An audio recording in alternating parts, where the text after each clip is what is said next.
if you're not a dark chocolate lover, this video is probably not for you. These super fudgy double dark chocolate cookies are the kind of thing you'll be obsessed with after the first bite. And I'm also gonna show you 2 little tricks in this recipe to keep your cookies from going flat and help them turn out nice and cakey instead. The process is so simple. You can literally start making them with me right now.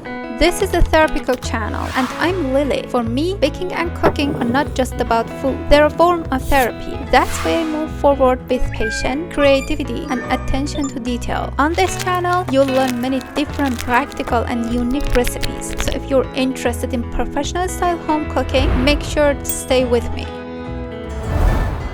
In a bowl, combine the melted butter with both sugars and whisk really well. Add 1 whole egg, instant coffee, baking soda, cornstarch, then pinches of baking powder, cinnamon and salt. Finally, the vanilla extract. Mix everything together. If you want flat cookies, this level of mixing is enough. But if you want your cookies cakey like mine, wipe the mixture until it gets light and fluffy. Add the flour and cocoa powder. And first mix with a whisk, then switch to a spatula. The dough is pretty thick, so be patient with it. Once the dough is fully combined, add the chocolate chips. Fold the mixture gently in circular motions. To keep the cookies from flattening, let the dough rest in the fridge for 1 hour. Then portion out 30 grams of dough for each cookies. Roll them by hand and place them on a baking tray. I wanted these cookies to be more bite-sized, but if you prefer making them bigger than 30 grams, just keep an eye on the baking time. Bake in a preheated oven at 350 degrees Fahrenheit for 10 minutes, then broil for 2 minutes. And the result is incredible cookies that are crispy on the outside and soft cakey and fluffy on the inside. I guarantee the flavor is absolutely unreal.